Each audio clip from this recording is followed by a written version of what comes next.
The pan slipped from my hands as scalding water splashed across the floor, the sharp sting climbing up my arm while the kitchen light flickered above me like it was witnessing the moment my world cracked open.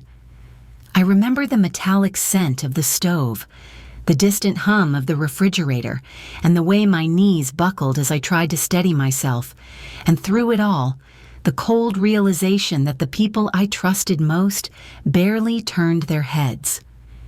If you're listening, subscribe and tell me where you're watching from, because moments like this happen quietly, long before anyone realizes they're breaking. I didn't know it then, but that stumble would become the fault line that split my life in two. Let me show you how it all began. I still remember the sting of that moment as if it were happening in slow motion. 1 second, I was standing at the stove, leaning over a pot of boiling water, and the next, I felt a hard shove against my shoulder.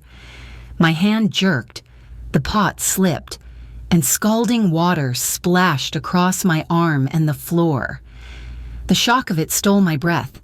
I stumbled, catching myself against the counter, my legs shaking beneath me as the heat sank into my skin. It wasn't just the pain. It was the disbelief that someone could be that careless with me, a woman who had spent her whole life caring for others. But what cut deeper was what came after. I lifted my eyes toward the living room, half expecting my son to rush over, to ask if I was hurt, to show even the smallest flicker of concern. Instead, he kept his attention fixed on the television, as if the sound of a falling pot were nothing more than background noise. I stood there trembling, water dripping from my fingertips, realizing that my pain didn't register in his world anymore. In that moment, I felt something inside me give way, like a quiet crack running through glass. I tried to steady my breath, but the air felt heavy around me. The room that had once felt like a refuge suddenly felt unfamiliar, even unsafe. I had always believed that being near my son would bring comfort in my old age, yet here I was, burned, shaken, and utterly alone while standing only a few feet away from him.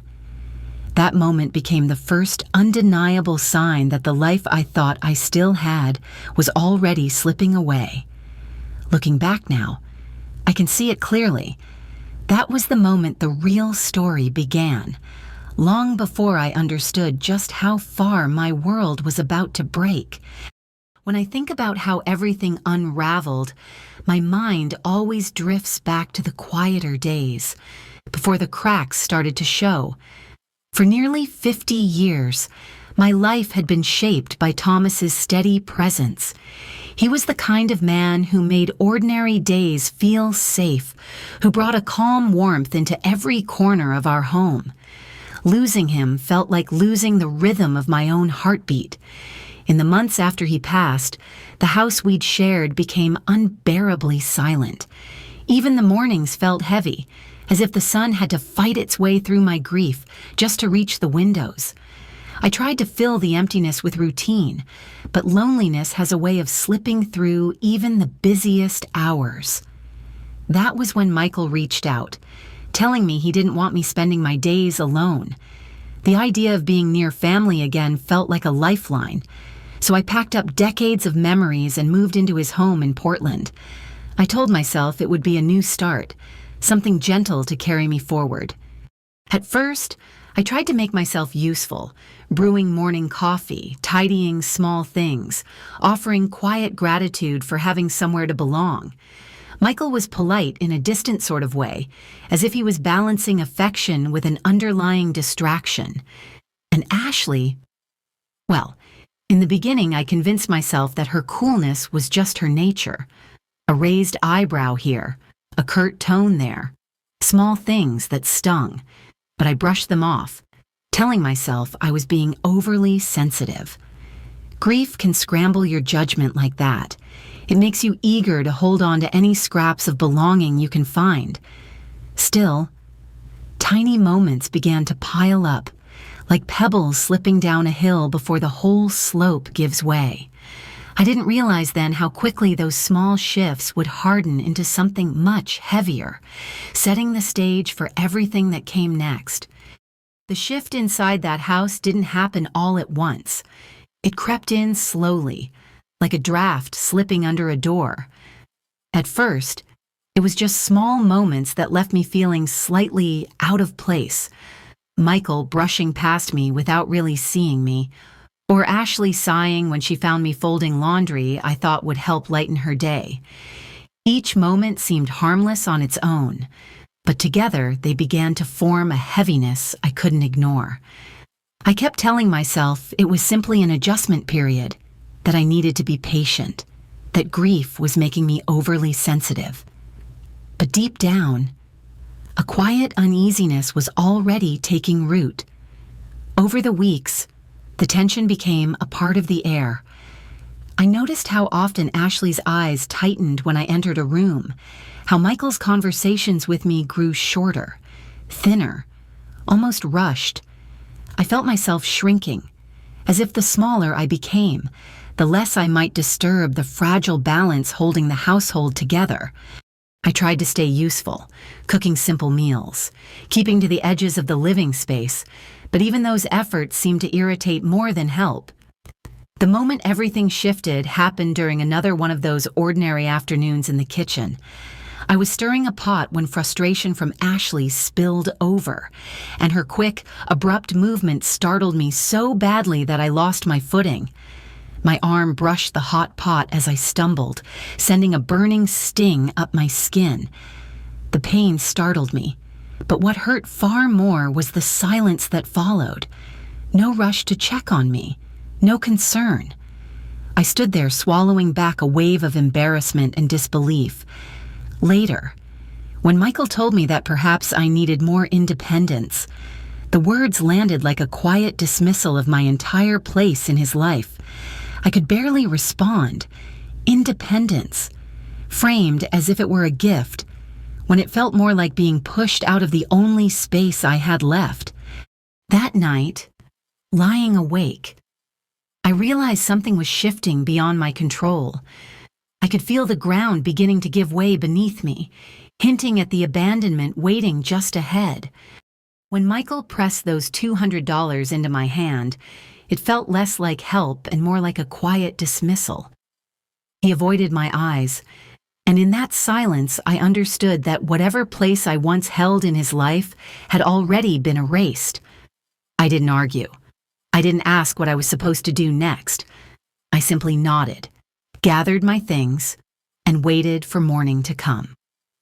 At 7:15 a.m., I stepped out of their house for the last time, carrying 2 small bags and a hollow ache that felt heavier than anything I packed. The motel I found was the kind of place people stayed only when they had nowhere else to go. The carpet smelled damp, the lights flickered, and the walls seemed thin enough for the world to breathe through them. I handed over the money and felt my stomach twist when I realized how little it bought. I tried to rest, but my mind kept racing, counting the days until the bills drained away and I would be standing at the edge of nowhere again. When the last of the money disappeared, the manager knocked on my door with a practiced kind of politeness that made the humiliation feel sharper. I packed my bags again, not knowing where I would go. The streets felt colder than I remembered, and with every block I walked, the exhaustion settled deeper into my bones. By evening, my legs could carry me no farther, and I sank onto a bench in the park, clutching my coat against the creeping chill. In that moment, I felt stripped of everything: home, family, dignity. The world moved around me as if I no longer existed. Then a man I recognized as homeless himself shuffled toward me and held out a chunk of bread. His eyes were tired but kind. I accepted it with trembling hands, overwhelmed that the first kindness I had felt in weeks came from someone who had nothing to spare. Sitting there on that bench, with the night pressing in, I felt myself reach the bottom of my own grief. I didn't know it yet, but buried in my suitcase was something that would change everything: a truth waiting in the shadows, ready to pull me back from the edge. By the fifth night on that park bench, the cold had settled so deeply into my bones that I stopped noticing it. My body felt heavy, my mind foggy, and every breath carried the taste of fatigue. I remember staring at my old suitcase, the one thing I still had left from my former life, wondering if there was anything inside it that could soften the emptiness pressing down on me. I opened it with trembling hands, digging past worn clothes and old photographs, searching for, I don't even know what. Maybe a memory I could hold on to. That was when my fingers brushed against something stiff, an envelope tucked between two sweaters. At first, I didn't recognize it, but when I turned it over and saw Thomas's handwriting, everything inside me stilled. My heart fluttered in a way it hadn't in months. For a moment, I just held it there, afraid to open it, afraid of what emotions might spill out after being buried for so long. When I finally broke the seal, the familiar warmth of his voice seemed to rise from the page. He spoke to me as if he were still sitting beside me, telling me he had worried about what life might look like for me if he were gone. He wrote about the properties he had quietly collected over the years, all placed in my name. Apartments, storefronts, investments, pieces of a future he had built to protect me. As I read deeper, one line sent a jolt through me. Among those properties was the building where Michael and Ashley lived.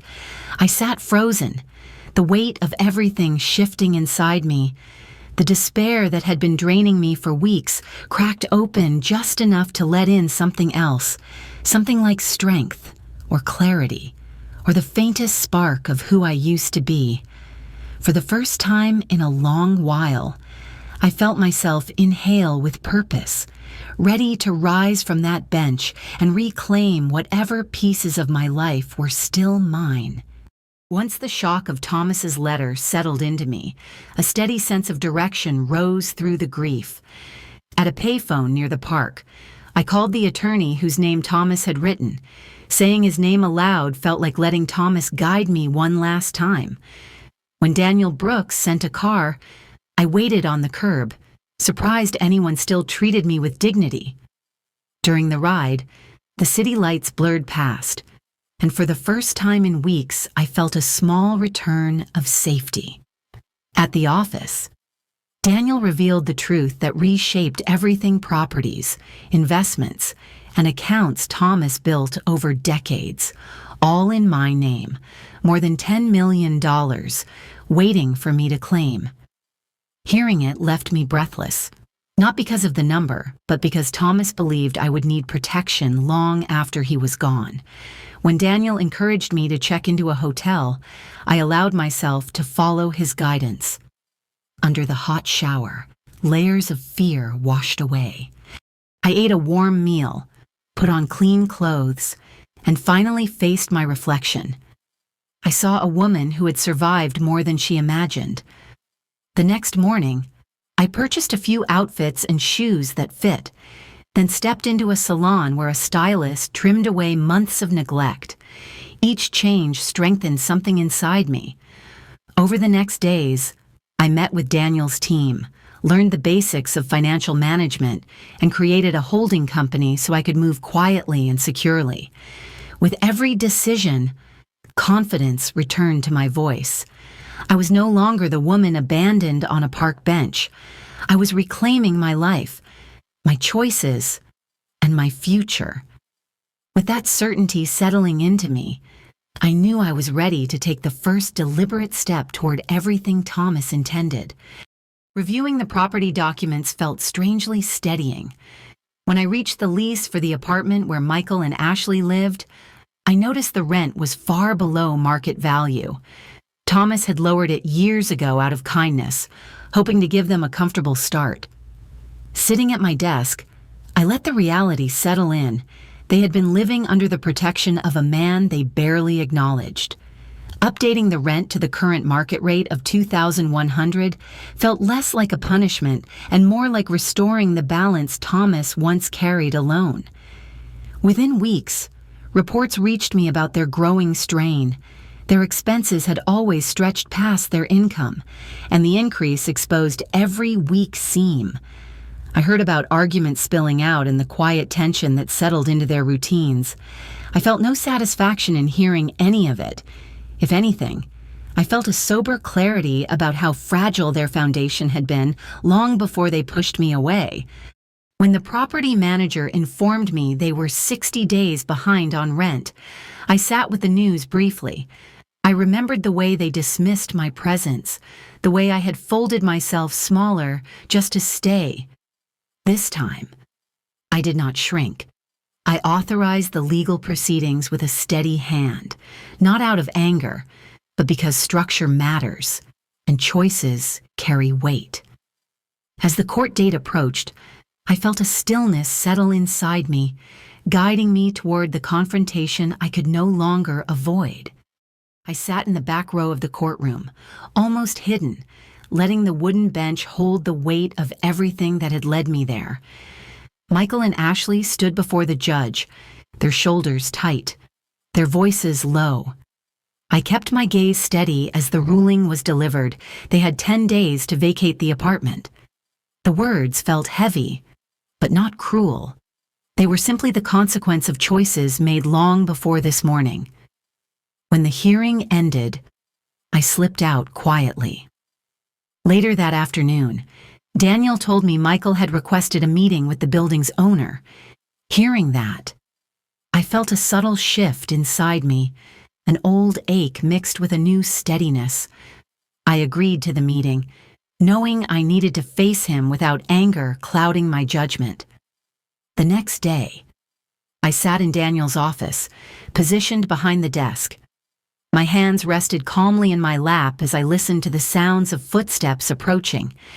When the door opened and Michael stepped in, I watched the confusion cross his face, followed by a shock so sharp it stopped him cold. For the first time in months, he truly saw me. I spoke softly, telling him the truth he never imagined, that I was the owner, and had been from the moment Thomas passed. I asked him the question that had lived in my chest since the day he cast me out, whether his regret came from losing comfort or realizing what he had done to me. Watching him struggle for an answer brought no satisfaction, only a quiet sorrow. Still, I held my ground. I confirmed the eviction would stand. As he left the room, I felt a somber calm settle around me, guiding me toward whatever waited in the days ahead. In the days after the confrontation, I learned Michael moved out quietly at dawn, and not long after. Ashley left him. Their path was theirs to walk now. I turned my attention to the apartment they once occupied, overseeing repairs, fresh paint, and new flooring. When it was ready, I rented it to a single mother working 2 jobs, someone who reminded me of the strength I once doubted in myself. I chose a small cottage on the edge of town for my own home. The first morning there, sunlight filled the kitchen in a way that felt like a blessing. I began planting herbs in the garden, letting the soil steady my hands. I set up an easel by the window and rediscovered the simple calm of painting. On weekends, I volunteered at a community center, offering quiet encouragement to people who carried their own heavy stories. One afternoon, I recognized the man who once shared his bread with me. He sat beneath an oak tree, offering the same gentle presence. I placed a warm meal beside him and felt gratitude settle deep in my chest. Life had come full circle in ways I never expected, guiding me toward a peace I thought I had lost. And with that peace came the final understanding I was ready to share. Looking back now, I feel a quiet amazement at the distance between who I was and who I have become. I walked through fear, loss, and abandonment. Yet somewhere along the way, I found not just safety, but myself. I learned that worth is not given by others. It is something we must hold, even when the world tries to take it from us. Setting boundaries did not make me unkind. It made me whole. I carry the scars of what happened, but they no longer define me. They remind me of the strength I never knew I had. And if my story reaches someone who feels small or forgotten, I hope it reminds you that your life can change too, even in the quietest moment. If you've faced something like this, or anything that reshaped you, tell me in the comments. I read everyone.